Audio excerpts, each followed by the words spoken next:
lane in that Winnipeg Engine and Transmissions number 33.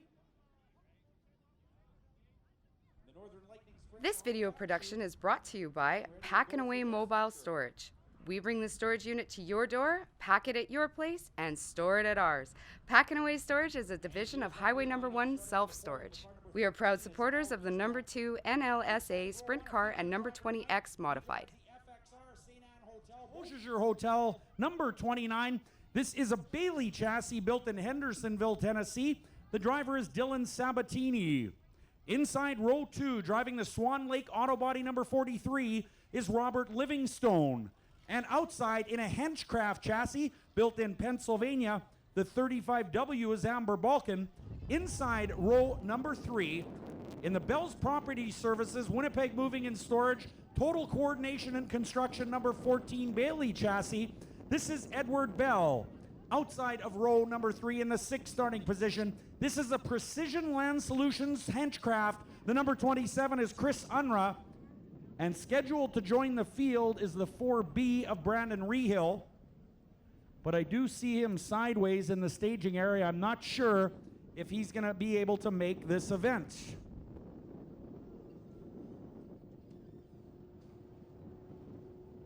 (1,000cc) motorcycle engines. They must remain stock, and they all run 91 octane premium fuel like you can buy at the pumps at Red River Co-op Speedway.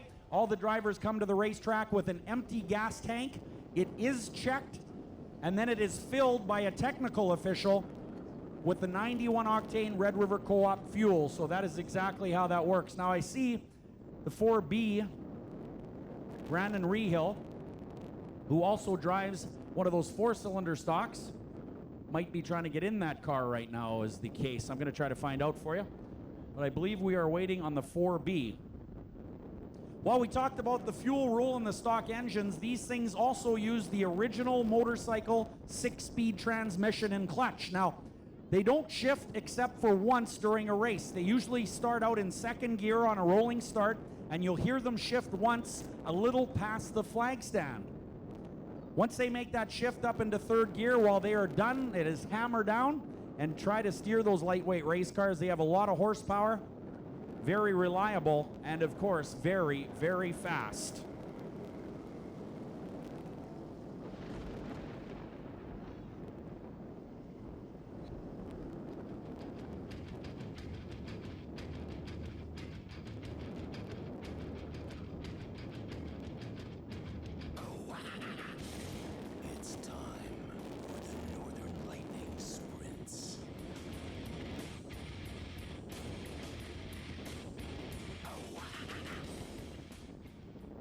All right, Northern Lightning Sprints on the racetrack. 15 laps is the distance. Al Giesbrecht is your pole sitter. Alongside him, Dylan Sabatini. This is going to be a drag race to turn number 1, and here we go.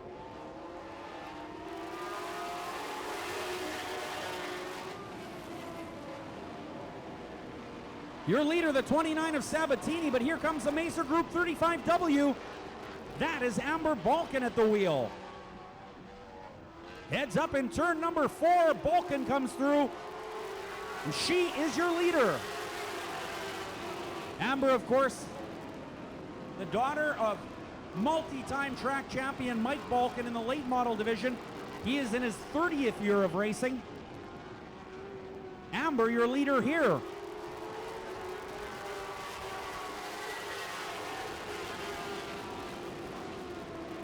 Amber Balkan in the New Holland Macer Group 35W has the lead, followed by the 29 of Sabatini. Then it is Giesbrecht, Unruh, the 43 of Livingstone, and the 14 of Ed Bell. Well, looks like Brandon Rehill is ready to join the field, albeit a few laps late.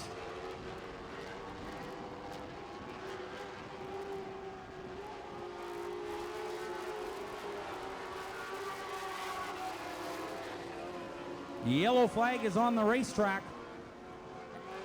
Get this, Amber Balkan's last lap time was 17.391. 17.391 on the last lap for the 35. Oh, she's got problems.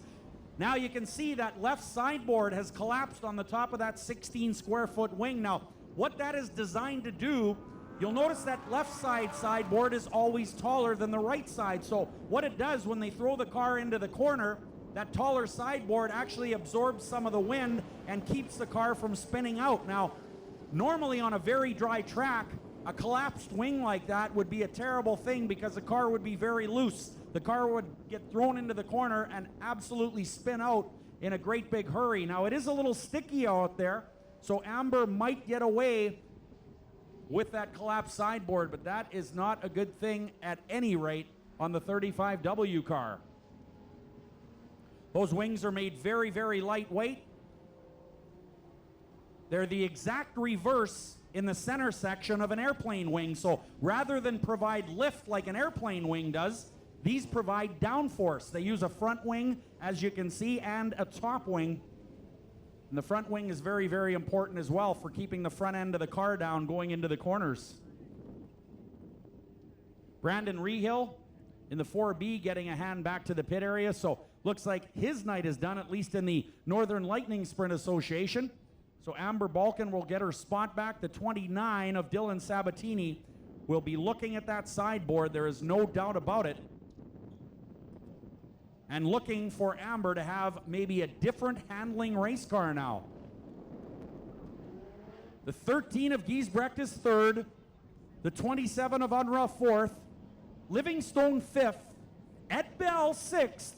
As we get set to go for 12 laps in the Northern Lightning Sprints. Here we go.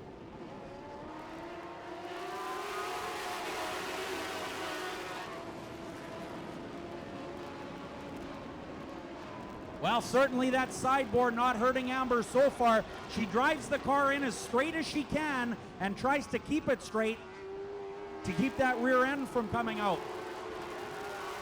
That car is flying.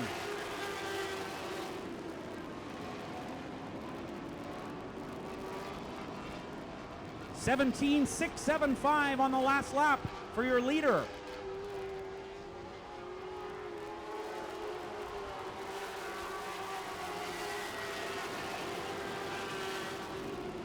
Balkan looking good with 10 laps to go.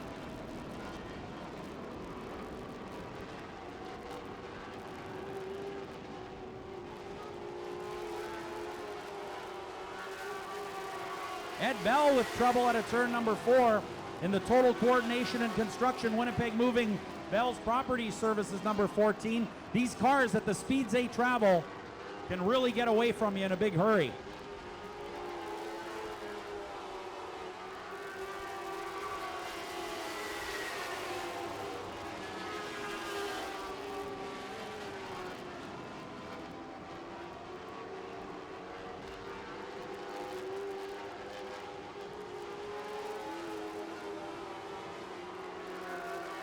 Well, so far, best lap of the race, 17,405 for Amber Balkan, as she continues to power away in that Mazer Group Henchcraft chassis.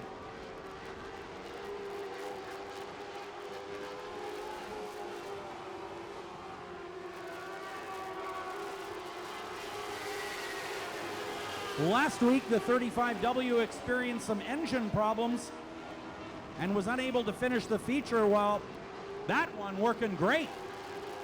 The Cabelco New Holland 35W of Amber Balkan.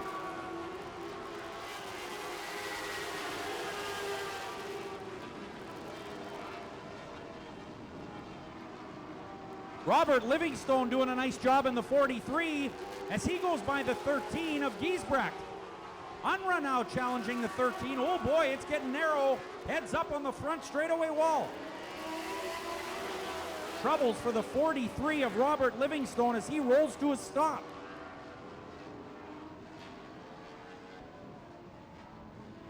Once again, we will go nose to tail, and this will tighten the race up. Well, Robert Livingstone with obvious problems. He came on very hard on that last lap and then slowed down and stopped where you see him. Now, these cars are chain driven as well, just like the motorcycles that the engines came out of. I don't know if the chain jumped off the sprocket. That can sometimes happen. On occasions, the chain will break. So Robert Livingstone with problems in the Swan Lake Auto Body 43 So it's a Henchcraft chassis built in Pennsylvania up front. The driver, Amber Balkan, out of Winnipeg in the 35W. Second spot, the FXR number 29. That is Dylan Sabatini out of St. Anne, Manitoba. Then the 13 out of the Winkler area. That is Al Giesbrecht, followed by Chris Unruh, also out of Winkler. And Ed Bell in the 14. Ed Bell out of Winnipeg, driving the Bell's Property Services, number 14 Bailey.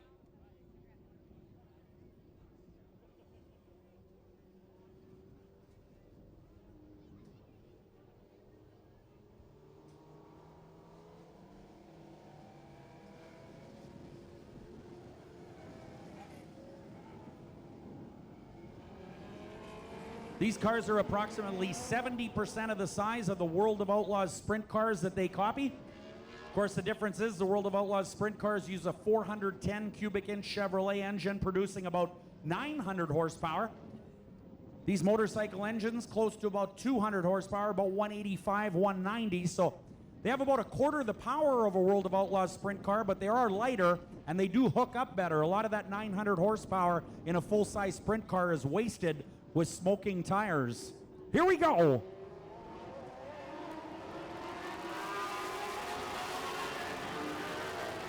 Ed Bell almost gets caught by the cone. Balkan remains in the lead. Dylan Sabatini runs at Bailey real hard into turn 3 and 4. And appears to be staying with Balkan this time with 3 laps to go. Balkan, though, much smoother in turn number 1 and gains a few car lengths there.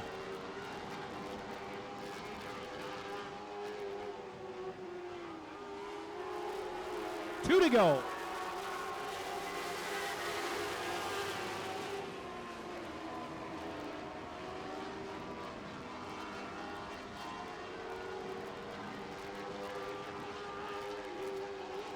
One lap remaining for your race leader in the Northern Lightning Sprint Association, Amber Balkan.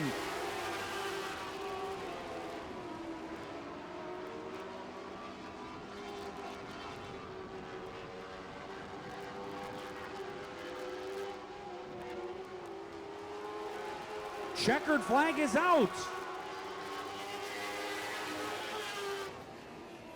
Unofficially, your winner is going to be Amber Balkan in the 35W, sponsored by New Holland and Mazer Group. A nice drive. That car was rocket fast, even with a broken left top wing sideboard. Dylan Sabatini rolls the FXR St. Anne Hotel, number 29, to the second spot tonight. And we will get an interview with Amber Balkan here momentarily.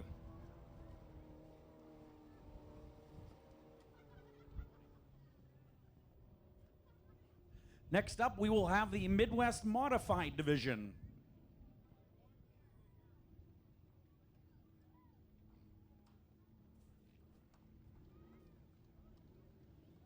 Amber still needs to scale, I do believe, and she takes that Cabelco 35W into the infield area. Al Giesbrecht on the 13 car on the scale. The Pioneer Seeds Precision Land Solutions 27 on the scale as well. Ed Bell looking to get on the pizza scale, 950 pounds, the minimum weight with driver. Very lightweight race cars, no question about that. And on a day like today where it's very windy, those wings really, really work. You can really feel them in the race car. They are something else to drive. Midwest Modified's now on the back straightaway. And after we get an interview with our winner, we will go Midwest Modified Racing. Don't forget, we're back here on Thursday night at 7:30 for our Pro Racing Series. Great racing each and every Thursday night right here at Red River Co-op Speedway. We were talking about last Thursday. That was the World of Outlaws late models. That was a fantastic show, and we're looking for more great racing this coming Thursday at 7:30 at Red River Co-op Speedway.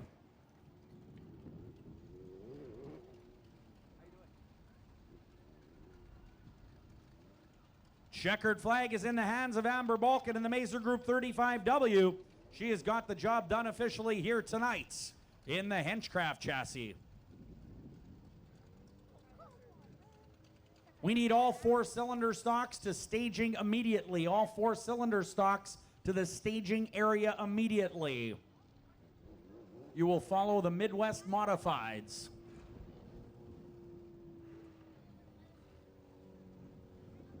Okay, guys, we all gotta back up. Okay, everybody back up. Everybody way back. Way up on the stairs. Way back. Well, Amber Balkan driving the Wally Butler Racing, New Holland Construction, New Holland Agriculture, Mahindra Tractors, Cabelco, number 35W to the big win tonight.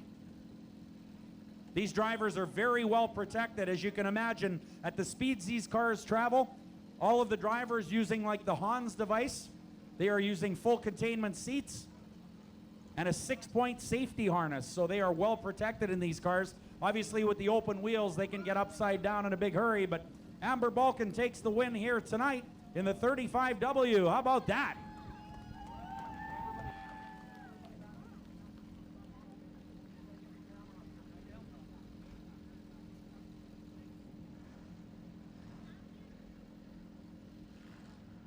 Midwest Modifieds on the card next here tonight. There she is. She's got her helmet off. Amber Balkan, your winner. Well, Amber, a great race tonight. Now, you were driving that 35W car throughout. The sideboard collapsed. Were you aware of that when you were in the car at all? I actually wasn't. That car worked so well. It was amazing. I mean, we were looking for that car to maybe spin out with that thing collapsing, but the car looked to handle great. Towards the end there, I noticed the car was not as good as the start, so I didn't know if I was getting tired in the seat or what the deal was there, but the last couple of laps, it must have just gotten worse because the car felt like it was getting a little squirrely, so I'm glad it held out for me. No doubt about it. It was great. You had a bunch of restarts and held on to the lead. Now, anybody you'd like to thank, Amber? Yeah, for sure. First and foremost, Wally Butler for giving me this opportunity to race this awesome race car of his. My family, like Mom, Dad, Jesse, Amy, all my friends that came to watch, thank you so much. All right, how about it, ladies and gentlemen? Amber Balkan in the 35W, your race winner here tonight. Next up, we are going Midwest Modified Racing.